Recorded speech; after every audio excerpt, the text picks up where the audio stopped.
Rapsodi hidupku sempurna dengan Rapsodi. Shalom saudara-saudari, selamat datang ke saluran Rapsodi Reality perkongsian oleh Pastor Chris Oyakilome. Renungan kita pada hari ini bertajuk Jangan Menyimpan Dendam. Haleluya. Ayat firman Tuhan pada hari ini dipetik daripada Efesus 4 ayat 31.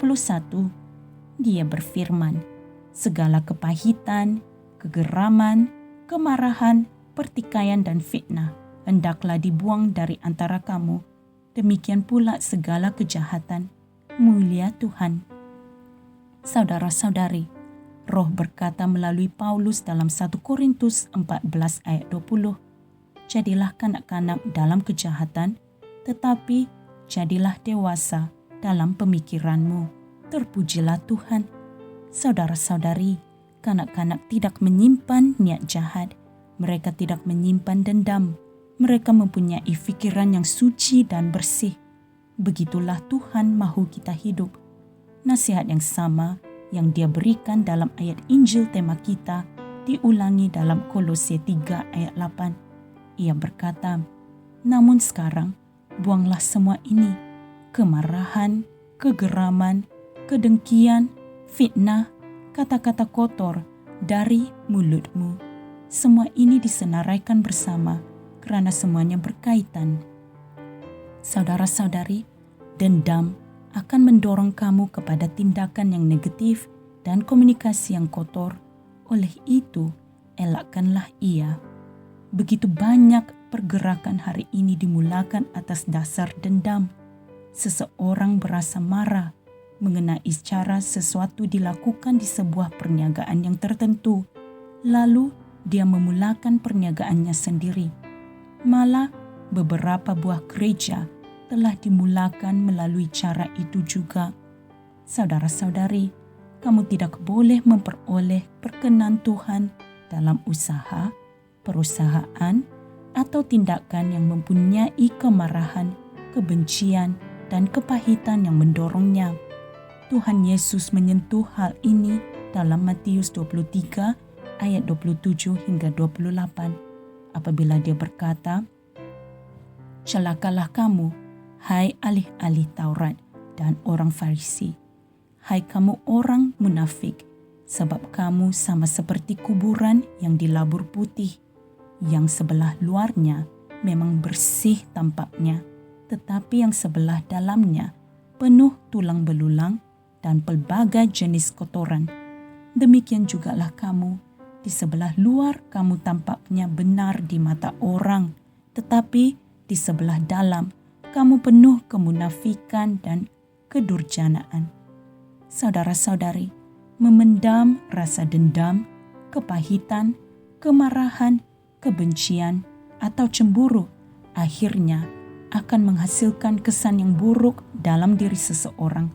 Karena kuasa negatif ini membawa orang kepada tindakan yang tidak baik. Ingatlah saudara-saudari, kita telah dipanggil untuk berjalan dalam kasih. Apabila kamu berjalan dalam kasih, kamu seorang penguasa. Kamu berada dalam kekuasaan. Alkitab mengatakan dalam 1 Korintus 13 ayat 5 bahwa kasih itu tidak mencari keuntungan diri sendiri, tidak mudah tersinggung, tidak gelisah atau membenci. Ia tidak memperhitungkan kejahatan yang dilakukan terhadapnya dan tidak memperhatikan kesalahan orang lain. Mulia Tuhan. Saudara-saudari, marilah kita sama-sama membuat pengakuan ini. Aku enggan membenarkan dendam, kebencian, cemburu, iri hati, kepahitan, kemarahan, perselisihan, niat jahat, atau apa-apa jenis kebencian berakarkan dalam diriku. Hatiku penuh dengan kasih, kebaikan, dan belas kasihan Tuhan, dan aku menyatakan semua ini dalam kelimpahan di mana-mana dan kepada semua orang untuk menggembirakan hati Bapa. Amin. Haleluya. Saudara-saudari, untuk memahami renungan pada hari ini dengan lebih lanjut, Anda bolehlah merenungkan ayat-ayat Injil berikut. Amsal 14 ayat 30, 1 Korintus 13 ayat 3, Ibrani 12 ayat 15, dan Efesus 4 ayat 31. Haleluya. Terima kasih kerana telah bersama-sama mempelajari renungan pada hari ini. Tuhan Yesus memberkati. Haleluya. Kami percaya saudara-saudari semua telah diberkati dengan perkongsian firman dari Rhapsody Reality. Bagi sesiapa yang ingin menjadikan Yesus Kristus sebagai Tuhan dalam kehidupanmu, kamu boleh mengucapkan doa ini bersama dengan saya.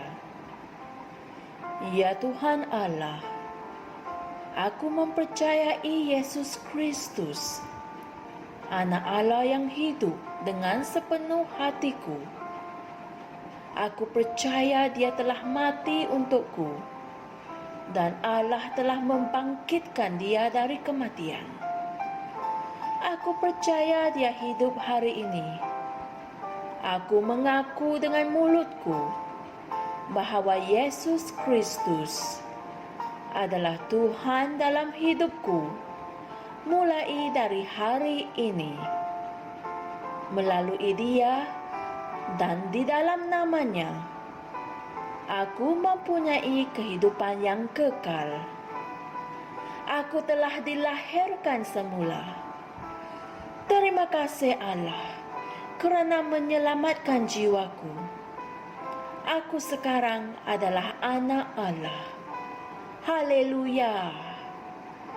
Tahniah, sekarang kamu telah menjadi anak Allah. Untuk apa-apa sebarang pertanyaan atau untuk mendapatkan lebih banyak maklumat mengenai bagaimana untuk bertumbuh sebagai seorang Kristian, Anda semua boleh hantar mesej di akaun Facebook kami atau email kami di tni.msia@gmail.com. Sekali lagi, tni.msia@gmail.com. Tuhan berkati Anda semua.